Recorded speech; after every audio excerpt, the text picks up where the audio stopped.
NPD makes multiple arrests in the killing of an OU student.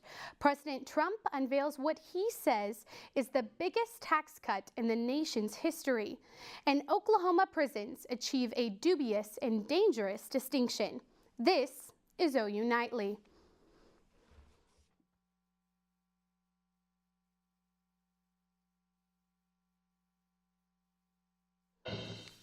Norman police have arrested 4 men in the killing of an OU sophomore. Nathaniel Ewing was gunned down Sunday night in the parking lot of a Southeast Norman apartment.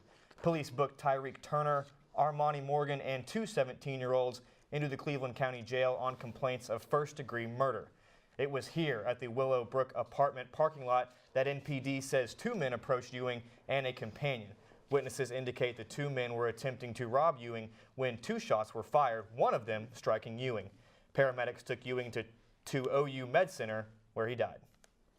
Oklahoma Attorney General Mike Hunter says Oklahoma will continue with new protocols for executing death row inmates. This comes just 1 day after the Oklahoma Death Penalty Commission recommended that Oklahoma keep executions on hold until it can reform its capital punishment system. Hunter says he respectfully disagrees with the commission's findings. 15 Oklahoma death row inmates are awaiting execution dates. Oklahoma state prisons are bursting at the seams, and the numbers continue to rise. In December, the population was roughly 61,000, but in just 4 months, that number has surged to 62,000 inmates. That's the all-time record for inmates in Oklahoma prisons, and more than all of the people living in Moore, the state's 7th largest city. Corrections officials say facilities are in dire need of additional beds to handle the influx, and without criminal justice reform, they project in 10 years the inmate population will increase another 25%. Joseph Quinton joins us now in the News Center with more on Trump administration's new tax plan. Joseph. Well, Sammy, President Donald Trump unveiled his tax plan and is insisting that it will not add to the national deficit.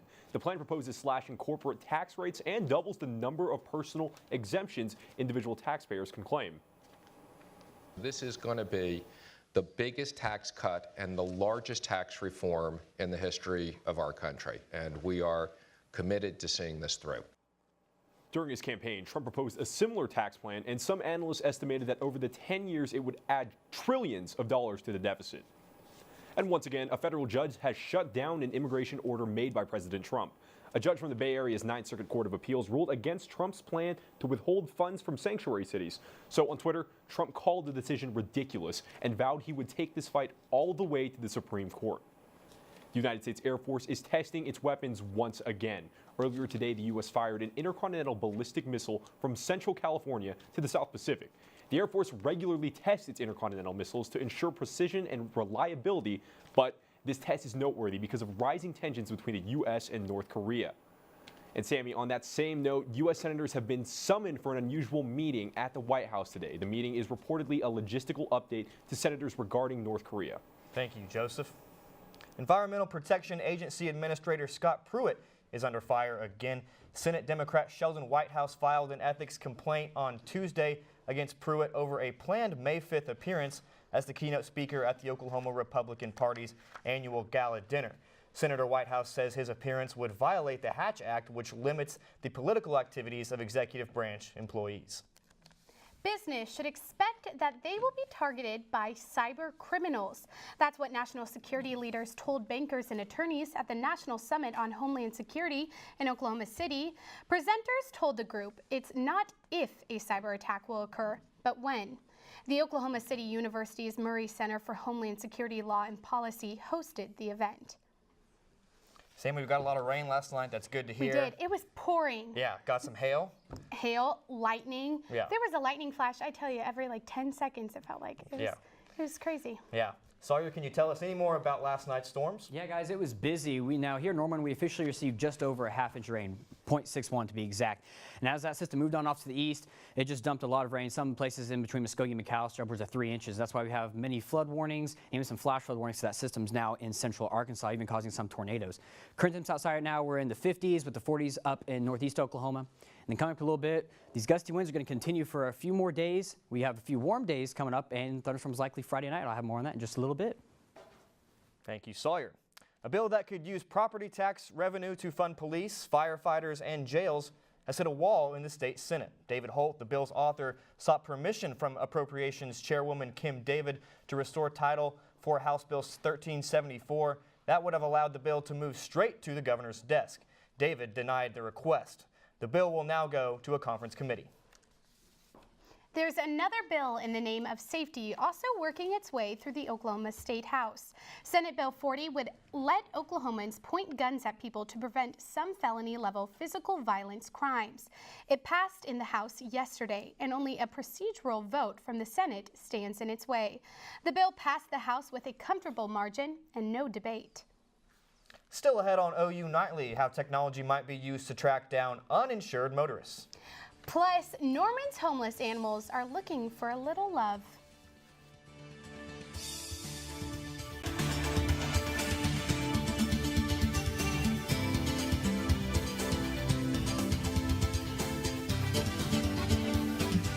License plate scanners could be headed to Oklahoma roadways, backed by district attorneys across the state. The proposal comes in response to Oklahoma's significantly high rate of uninsured motorists, said District Attorney's Counsel Trent Baggett. Once in place, the devices will take photos of car tags and check them against an insurance database. Uninsured drivers will then be able to go get insurance or pay a fine. Step 1 of the program, building the database, is already underway. Oklahoma is trying a new tactic to fight opioid abuse. Attorney General Mike Hunter announced he will lead the creation of the Oklahoma Commission on Opioid Abuse. Over the last 3 years, there have been nearly 2,700 opioid-related deaths in the state. Hunter says the commission will chart a path forward by looking at every avenue to save lives. And Pam Ortega joins us now with a look at the latest health news, including Oklahoma's growing hepatitis problem. A warning for Oklahoma residents. The State Department of Health is urging residents to take a blood test for hepatitis C. Oklahoma has the nation's highest infection rate and the highest mortality rate for hepatitis C. There are around 94,000 Oklahomans living with it. The department is encouraging those born between 1945 and 1965, those who use injected drugs, and those with liver disease to get tested immediately. Between 1999 and 2012, more than 500 people died from hep C. And if you're a woman and live near a wooded area, you may live longer. A Harvard study links nature to longer lives. Of those studied, women living in the greenest areas had a 12% lower death rate. And imagine running for 24 hours straight. Henry Ward did just that. He ran 85 miles in 24 hours to raise awareness for addiction and alcoholism. Ward hopes to raise $20,000 for Runwell, an organization that gives treatment to addicts. And the cool thing about Ward is he will be 9 years sober in November. And if you guys are interested in helping 85 miles. Yeah. That is crazy. You know what he needs to do? He needs to run in the Oklahoma Memorial Marathon Which on is Sunday. coming up this weekend. Exactly, Yeah. Sunday. So Only a half get him marathon, nothing like 85 miles, Nothing but like that. But it's something. Okay, thanks, Pam. The House of Representatives dubbed today, April 26, as Honor Denim Day to promote awareness of sexual violence in Oklahoma. Representative Tess Teague hosted the Oklahoma Coalition Against Domestic Violence and Sexual Assault today at an information booth on rape and sexual assault at the Capitol. The Norman Animal Welfare Center moved into its new 15,000 square foot facility last June, but less than a year into operation, money and staff are in short supply. OU Nightly's Courtney Boggs shows us how the community can help. Norman Animal Welfare is a division of the Norman Police Department. Their new $3 million center opened its doors in June of 2016. But even with more space to house their animals, the facility itself is not enough. We run the shelter with a minimal crew. I just know that we need more staff. The division currently has enough money to make ends, but with a growing need for staff and supplies, the future is uncertain. The one bright spot?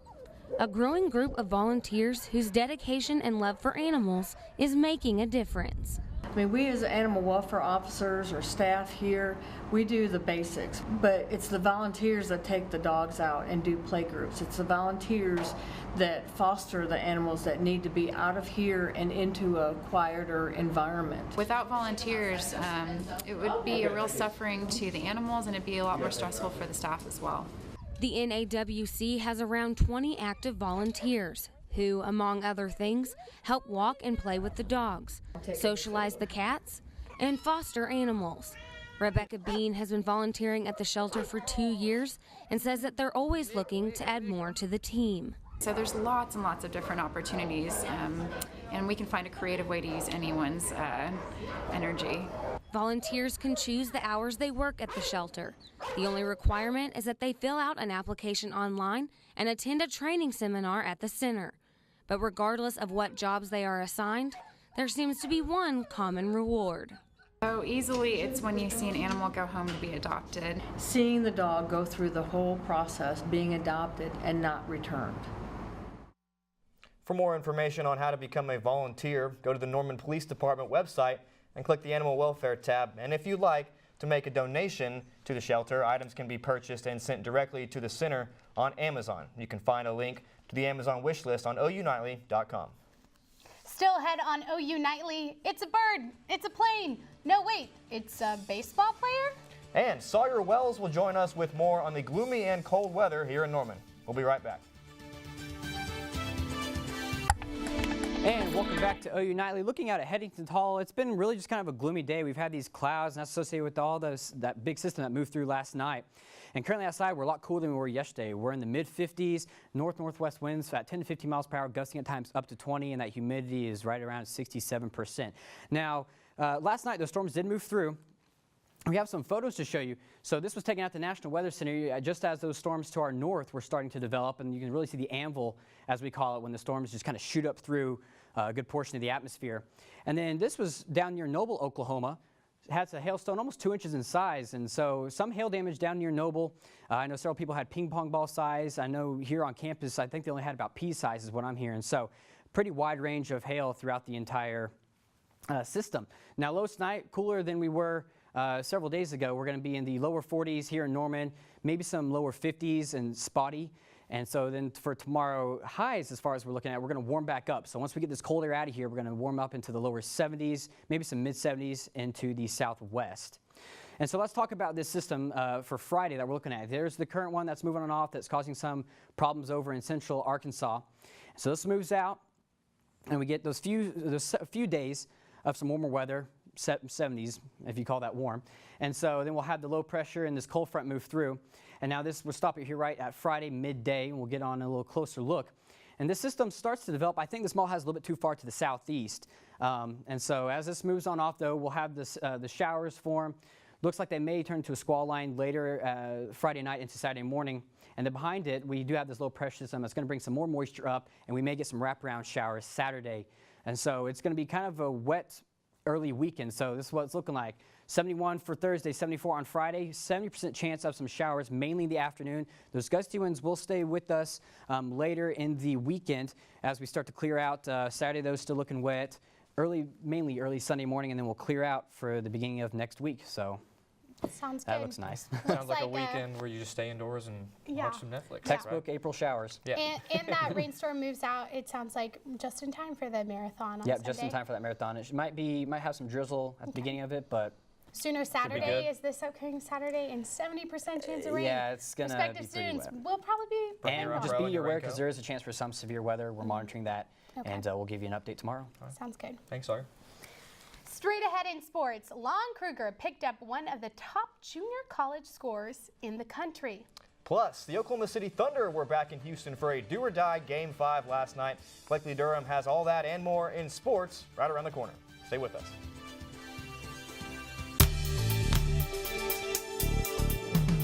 Welcome back to OU Nightly. I'm Blakely Durham.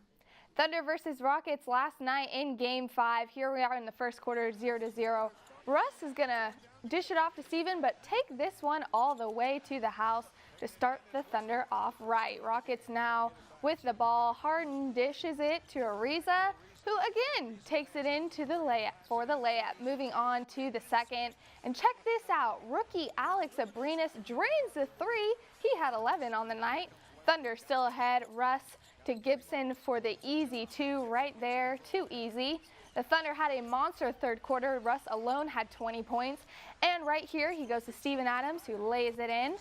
But in the end, Russell Westbrook's 47 points and near triple-double would not be enough. The Thunder lose 105-109 to the Rockets, and they are officially out of the playoffs. Here's what Russ had to say. I consider it a good season. I think, from myself to every guy down in that locker room did an amazing job, all year long. Taj and Doug, those guys coming in midway through the season and helping as well. We can be nothing but proud of them. I'm just happy to have an opportunity to be able to play with all these guys. Man, they do an amazing job of making the game easy for me. OU basketball signed another one to their squad today. JUCO All-American Ty Lazenby signed with the Sooners and became the fourth of the 2017 signing class. Lazenby averaged 22.9 points per game, 4.7 rebounds, and 2.3 assists in his time at Northern Oklahoma College Enid. He was also named a first-team All-American in the National Junior College Athletic Association this past year. The men's golf team finished 5th today in the Big 12 Championship. The Sooners had 3 top 10 finishers, including senior Max McGreevy, who finished highest for OU at 5th, and junior Riley Riornston and sophomore Brad Dahlke tied for 9th place overall. Next up for the men is the NCAA Regionals coming up on May 15th. The softball team picked up some big-time awards this week. Yet again, star pitcher Paige Parker earned Big 12 Pitcher of the Week for the 3rd time this season. Parker struck out 15 and did not give up an earned run during her 2 starts against the number 15 team in the nation, Baylor, this past weekend. The baseball team had their game against UT Arlington canceled last night due to that inclement weather. The game started off okay, but in the 2nd inning it was finally called off and tarp was put onto the field. Team plays again on Friday in Morgantown against West Virginia. And who knew that Blue Jays' Chris Coughlin has got some hops on him? During last night's game against the Cards, Coughlin dove over the Cards catcher right here. Here we go. We're going to see it soon, and he dives over the catcher Molina to get to the plate. Certainly not something you see every day. Look at that, and he even scored the run. That's incredible. Now it is Wednesday, everyone, and it's time for our very last Whiner of the Week for the semester.